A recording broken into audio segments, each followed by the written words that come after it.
बीहड़ में मीट की मंडी चल रही थी और जयपुर रेंज के आईजी, जिनका नाम होता है उमेश चंद्र दत्ता, उनके कानों कान जब खबर पहुंचती है और उनके संज्ञान में जब बात पहुंचती है तो पूरा थाना सस्पेंड कर देते हैं।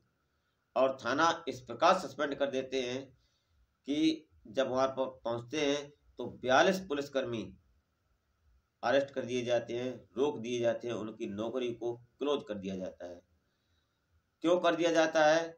इस कहानी में बहुत बड़ा सस्पेंस है और जो आपको अच्छा नहीं लगेगा, सुनने में भी अच्छा नहीं लगेगा, लेकिन वीडियो को लास्ट तक जरूर देखिएगा क्योंकि वीडियो एक सस्पेंस कहानी है राजस्थान की, किशनगढ़ की।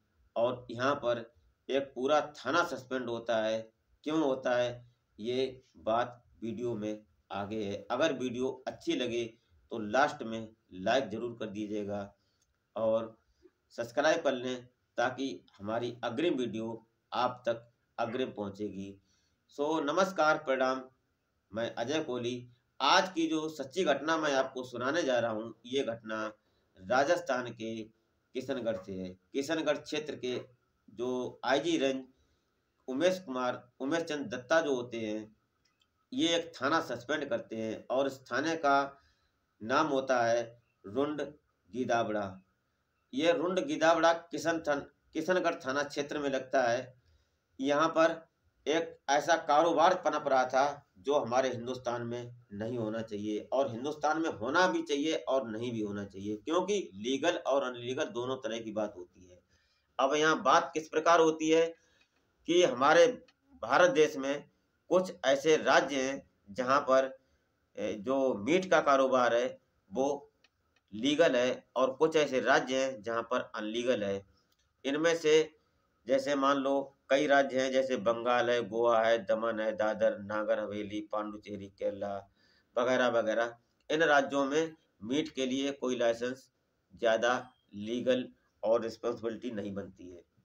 लेकिन कुछ राज्य ऐसे भी हैं यहाँ पर मीट का कारोबार चलाने के लिए सबसे पहले लाइसेंस चाहिए और अथॉरिटी के साइन और दस्तावेज जरूरी हैं। इनमें से जैसे हमारा उत्तर प्रदेश पड़ता है और वगैरह वगैरह 8 राज्य पड़ते हैं। उन 8 राज्यों में सबसे पहले हमारा उत्तर प्रदेश आता है, मध्य प्रदेश आता है, जैसे राजस्थान आता है। यहाँ पर मीट का कारोबार लीगल तरीके से ही करना पड़ता है, अनलीगल तरीके से करना बहुत बड़ा अपराध है। आज की कहानी इस मीट के कारोबार से ही है और कहानी में सच्चाई है, हकीकत है, आज तक पर ये कहानी लिखित है और लंबित है। सो आज की जो बात कर रहे हैं, ये मीट गाय की थी। यहाँ पर कुछ लोग अनलीगल तरीके से उन रेत के टिब्बों में गाय को पकड़ते हैं और इस समय कुछ ऐसा चल रहा है, कानून की सख्त कार्रवाई है। जो गायें होती हैं जो दूध नहीं देती हैं और उन गायों को जो पशु पालक जो होते हैं ग्रामीण क्षेत्रों में वो छोड़ देते हैं और जब छोड़ देते हैं तो वो गायें घूमते रहती हैं और घूमने के कारण उन गायों को कुछ लोग अनलीगल तरीके से एक्सपोर्ट कर लेते हैं और उन गायों का पकड़कर इकट्ठा करने के बाद उनका बीफ का कारोबार करते हैं।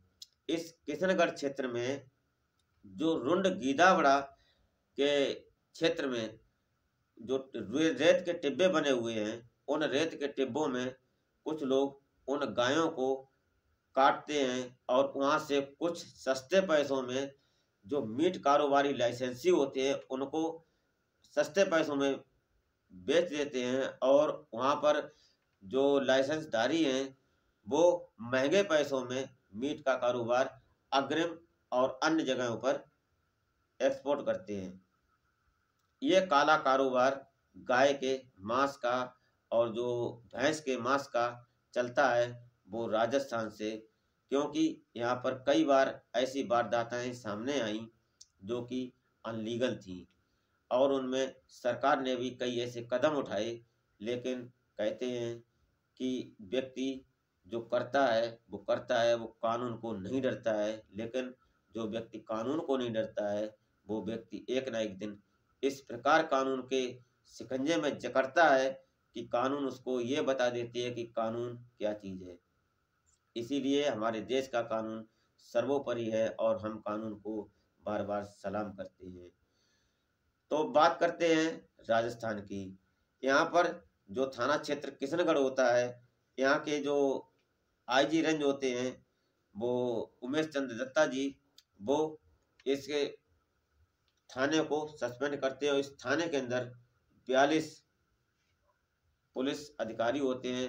पुलिस अधिकारियों में जैसे कि हेड कांस्टेबल हुआ, दीवान जी हुए, वगैरह वगैरह जो पुलिस कर्मचारी होते हैं वो 42 होते हैं। पूरा थाना सस्पेंड कर दिया जाता है। क्यों कर दिया जाता है कि इसी थाना क्षेत्र के अंतर्गत ये जो रुंड गिदावड़ा जो होता है वो आता है कि इनको थाने के अंदर कोई कानो कान खबर नहीं होती है और इनके यहाँ एक मीट का कारोबार चलता है और वो भी गाय का।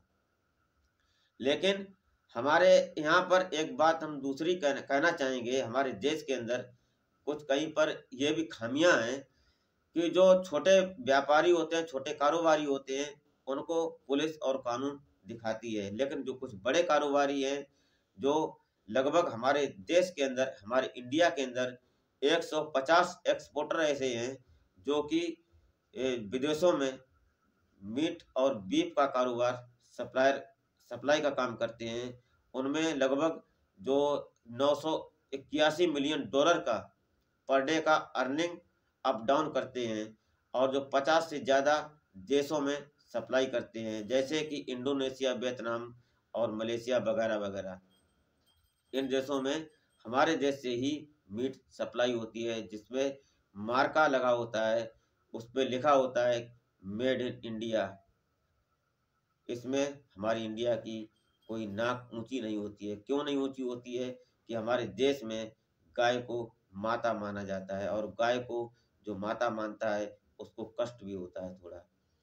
लेकिन हम बात करते हैं, हम ना ये बात करते हैं कि लीगल है या ना ये बात करते हैं कि अनलीगल है। लेकिन कानून कानून होता है और कानून अपने हिसाब से जो भी करता है वो लीगल तरीके से ही करता है। लेकिन जो अनलीगल तरीके से करता है उसके लिए कानून हो सकता है। परंतु कई राज्य हमारे हिंदुस्तान में भी ऐसे हैं जो कि वहाँ पर मीट का कारोबार लीगल तरीके से भी होता है और कुछ राज्य ऐसे भी हैं जहाँ अनलीगल तरीके से भी जो मीट का कारोबार होता है वो एक्सपोर्ट होता है। जो अनलीगल तरीके से करते हैं उन राज्यों में कुछ ऐसे राज्य हैं जैसे बंगाल, गोवा, दमन, दादर, नागर हवेली, पांडुचेरी, केरला वगैरह वगैरह, ये राज्य हैं। यहाँ पर मीट का कारोबार अच्छी तरह से फलता फूलता है। परंतु उनमें से कुछ राज्य हमारे हिंदुस्तान में ऐसे भी हैं, हमारे भारत में कुछ ऐसे भी राज्य हैं जिसमें 8 राज्य पड़ जाते हैं। जैसे सबसे पहले हमारा उत्तर प्रदेश पड़ता है और मध्य प्रदेश पड़ता है, राजस्थान पड़ता है। यहाँ पर मीट का कारोबार करने के लिए लाइसेंस की ज़रूरत होती है, कानून की अनुमति होती है और वहाँ के मौजूदा जो राज्य होता है उस राज्य की परमिशन चाहिए होती है। अगर परमिशन नहीं है तो वो अनलीगल है। क्यों अनलीगल है? क्योंकि उन राज्यों में कुछ भावनाएं जुड़ी होती हैं। जैसे कि हमारे हिंदुस्तान में उत्तर प्रदेश, मध्य प्रदेश, राजस्थान और वगैरह वगैरह, इन राज्यों में और कई राज्यों में, बल्कि जोड़ा जाए तो हमारे हिंदुस्तान में, भारत में हर राज्य में और हर घर में, हर नागरिक में गाय को माता माना जाता है और गाय को एक राष्ट्रीय पशु मानने की ये कानून और मुहिम भी चल रही है कि गाय एक माता होती है। लेकिन कुछ राज्य इनमें से ऐसे भी हैं जो गाय को माता मानते तो हैं लेकिन उसका मीट खाने में गुरेज भी नहीं करते हैं। लेकिन क्या करें इस कानून को, और क्या कहें हमारे देश को, और जो हमारे देश के कुछ नागरिक हैं, सम्मानित नागरिक, जो कानून की कदर नहीं करते हैं। इसीलिए जो रोज बीफ का कारोबार करते हैं और उनमें से कुछ गायें काटी जाती हैं, उन गायों को बचाना और हमारे देश में एक उद्देश्य बनना चाहिए। और कुछ ऐसी संस्थाएं भी चली हैं, और उन संस्थाओं में जिसमें गाय को गौ माता माना जाता है, लेकिन दर्द होता है, ये काम कानून का है। हमारा और आपका इसमें सहयोग होना चाहिए, क्योंकि आप और हम सहयोग करेंगे तभी इसमें सफलता मिलेगी। क्योंकि किसी की जान जाती है और किसी का पेट भरता है, एक ज़िंदगी जाती है और एक टाइम का एक मनुष्य का पेट भरता है, इसमें कुछ भी हासिल नहीं होता है। आज की वीडियो कुछ इसी प्रकार है, और आज की वीडियो में कुछ जो त्रुटि हुई हो उसको आप कमेंट में ज़रूर बताइएगा और कमेंट ज़रूर करिएगा। अगर वीडियो अच्छी लगे तो लाइक ज़रूर कर दिया करें और सब्सक्राइब कर लें, ताकि हमारी अगली वीडियो आपको प्रथम पहुँचे। तो हमारा आज का उद्देश्य आपको हैरान परेशान करना नहीं है, न कि आपकी भावनाओं को आहत करना है। आपने जो भी सुना वो इंटरनेट के माध्यम से उपलब्ध है। हमारी वीडियो में जो जानकारी थी वो सच है, वो आज तक पर उपलब्ध है।